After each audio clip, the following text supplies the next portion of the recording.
Hello dear students, मैं ज्योति Saxena MS college Bikaner से। Student, हमने आपसे लास्ट टॉपिक में डिस्कस किया था मीनिंग ऑफ पब्लिक एडमिनिस्ट्रेशन। लोक प्रशासन का अर्थ क्या होता है, उससे रिलेटेड हमने बहुत सारी डेफिनेशन देखी थी। उन डेफिनेशन को देखने के बाद हम इतना ही कह सकते हैं कि लोक प्रशासन एक ऐसा प्रशासन है जिसमें सरकार के कर्तव्य और कार्यों का संचालन किया जाता है, सार्वजनिक नीति, कानून और कार्यक्रमों की क्रियान्विति की जाती है, बहुत सारे व्यक्तियों के कार्यों में समन्वय, नियंत्रण और निर्देशन उनका किया जाता है। समय परिस्थितियों के अनुसार यह एक परिवर्तनशील प्रक्रिया है। अब आज हम बात करते हैं स्कोप ऑफ पब्लिक एडमिनिस्ट्रेशन। लोक प्रशासन का क्षेत्र क्या है। लोक प्रशासन के क्षेत्र को हमने 3 पार्टों में डिवाइड किया है। पहला है संकुचित दृष्टिकोण या संकुचित क्षेत्र। इसके समर्थक लूथर गुलिक और हर्बर्ट साइमन है। उनका कहना है लोक प्रशासन में केवल और केवल कार्यपालिका के कार्यों का ही अध्ययन किया जाता है। दूसरा क्षेत्र है व्यापक क्षेत्र। इसके समर्थक हैं बिलोबी, वाइट, मार्क्स। इन लोगों ने कहा है लोक प्रशासन के अंदर व्यवस्थापिका, कार्यपालिका और न्यायपालिका तीनों के कार्यों का अध्ययन किया जाता है, उसे हम लोक प्रशासन कहते हैं। तीसरा इसका क्षेत्र या दृष्टिकोण है पोस्ट कॉर्प दृष्टिकोण। लूथर गुलिक इसके समर्थक हैं।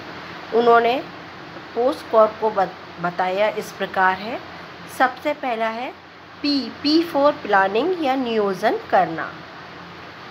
लूथर गुलिक का कहना है कि प्रशासन का ये कर्तव्य है कि वह संसाधनों का सही तरीके से प्रयोग करने के लिए योजनाएं बनाए, इनकी रूपरेखा और सुनिश्चित करें ताकि उद्देश्य समय के अनुसार प्राप्त किए जा सकें। दूसरा है ओ फॉर ऑर्गेनाइजिंग या संगठन करना। किसी भी संगठन ये अपने आप में ही कोई नहीं बन जाता, बल्कि उद्देश्यों के अनुसार हर कार्यों को सही तरीके से करना होता है। हर प्रकार के संसाधन जैसे धन, कच्चा माल, मशीन, तकनीक और मानव श्रम, इन सब का सही तरीके से प्रयोग किया जाना संगठन में बहुत ज़रूरी होता है। थर्ड है एस फॉर स्टाफिंग या कर्मचारियों की व्यवस्था करना। संगठन में काम करने के लिए कर्मचारियों की भर्ती, प्रशिक्षण, वेतन, पदोन्नति आदि कार्यों को देखा जाता है। डी फॉर डायरेक्टिंग या निर्देश देना। संगठन में उच्च अधिकारी अपने अधीनस्थों को समय समय पर आदेश देते हैं कि उन्हें क्या कार्य करना है और क्या कार्य नहीं करना। नेक्स्ट है सीओ या कोरिलेशन, समन्वय करना। संगठन में हर कार्य बिना किसी रुकावट के हो जाए, इसके लिए ज़रूरी है कि हर व्यक्ति को दूसरे व्यक्तियों के कार्यों की जानकारी हो। आर फॉर रिपोर्टिंग या प्रतिवेदन देना। अधीनस्थ द्वारा समय समय पर अपने कार्यों के बारे में उच्च अधिकारी को रिपोर्ट दी जाती है। लास्ट है बी फॉर बजटिंग या बजट बनाना। बजट संगठन की आधारशिला होती है। बिना बजट के संगठन अपने लक्ष्यों को प्राप्त नहीं कर सकता है। लेकिन लूथर गुलिक के इस पोस्ट कॉर्प की यह कहकर आलोचना की जाती है कि पोस्ट कॉर्प में नीति निर्माण, कानून, जनसंपर्क जैसी प्रक्रियाओं को नहीं बताया गया है। पोस्ट कॉर्प का ज्ञान केवल लोक प्रशासन का क्षेत्र नहीं हो सकता। आलोचकों का कहना है कि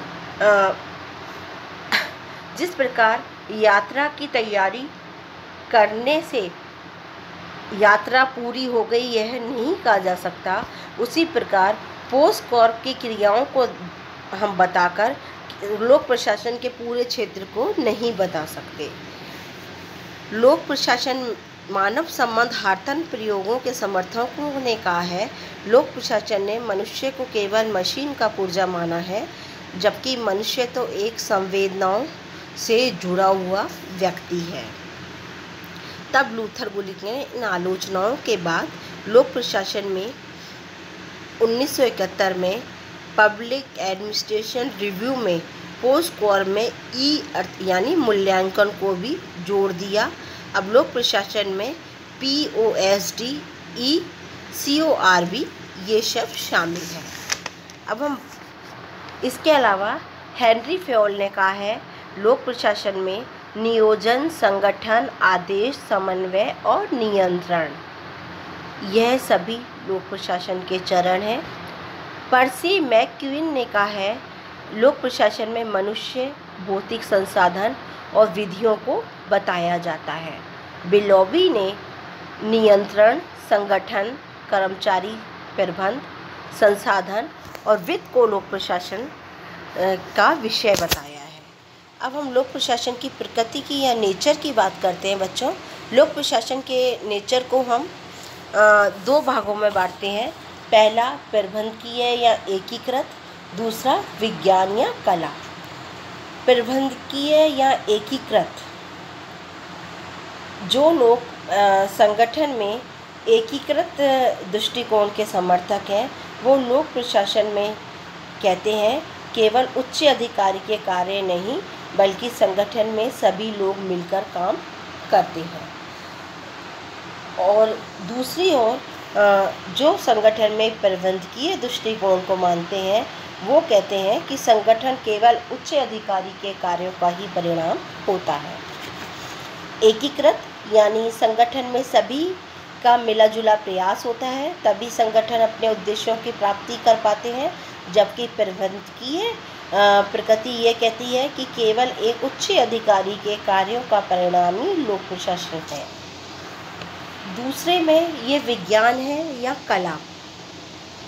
लोक प्रशासन अगर हम विज्ञान माने तो विज्ञान का अर्थ है तथ्यों पर आधारित विशेष ज्ञान या विज्ञान अनुसंधान का तरीका होता है। विज्ञान में लोक प्रशासन को जो विज्ञान मानते हैं वो कहते हैं एक सामाजिक विज्ञान है। ये इसका संबंध समाज से है। साथ ही संगठन का निर्माण, संचालन, सत्ता, नियंत्रण ये सभी कार्य मनुष्यों के द्वारा मनुष्यों के लिए किए जाते हैं। समाज से बाहर लोक प्रशासन के बारे में हम सोच भी नहीं सकते। लोक प्रशासन की शुरुआत एक विषय के रूप में 1887 में हुई थी। वुड्रो विल्सन ने, जो इसके जन्मदाता है, लोक प्रशासन को विज्ञान माना है। उन्होंने कहा है कि प्रशासनिक पद्धतियों को अनुभव प्रयोगों की दुविधा एक व्यय साध्य पद्धति से मुक्त करके सैद्धांतिक आधारों पर प्रतिष्ठित की जा सकती है।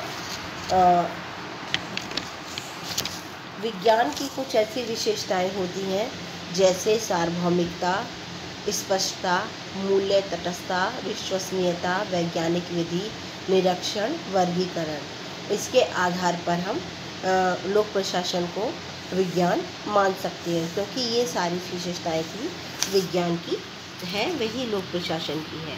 लेकिन कुछ ऐसे भी विद्वान हैं जो लोक प्रशासन को विज्ञान नहीं मानते।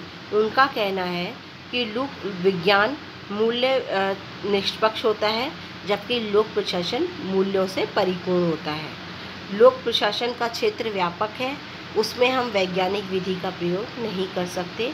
लोक प्रशासन के पास अपनी प्रयोगशाला और सिद्धांत नहीं है। लोक प्रशासन का संबंध मनुष्य से होता है, जिसका व्यवहार बदलता रहता है।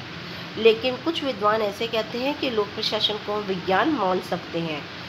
विज्ञान मानते हैं, वो ये कहते हैं लोक प्रशासन के पास कार्य करने के अपने सिद्धांत होते हैं। लोक प्रशासन में भी अनुसंधान और अध्ययन होता है। लोक प्रशासन के पास भी अपनी वैज्ञानिक विधियां होती हैं।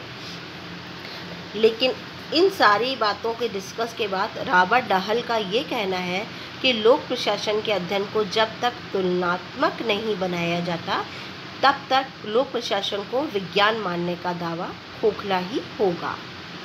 लोक प्रशासन को कला के रूप में कुछ लोग मानते हैं। कला का अर्थ है अभ्यास के जरिए किसी कार्य को करने की मानवीय क्षमता। प्राचीन काल से ही लोक प्रशासन एक कला है। यह बात हमारे प्राचीन राजाओं ने साबित कर दी।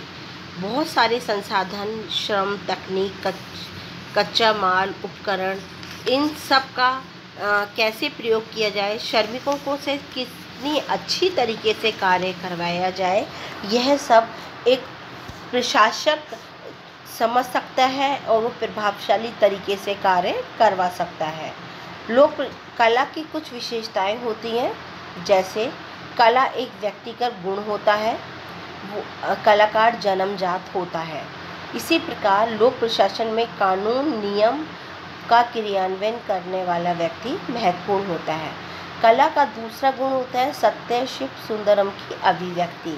उसी प्रकार लोक प्रशासन एक सत्य है और ये सत्य को बताता है, क्योंकि आज का प्रशासन केवल और केवल लोक कल्याणकारी लक्ष्य को प्राप्त करता है, इसलिए ये शिव को साबित करता है और इसके कार्य करने की विशिष्ट तकनीक होती है जो सुंदरम को बताती है।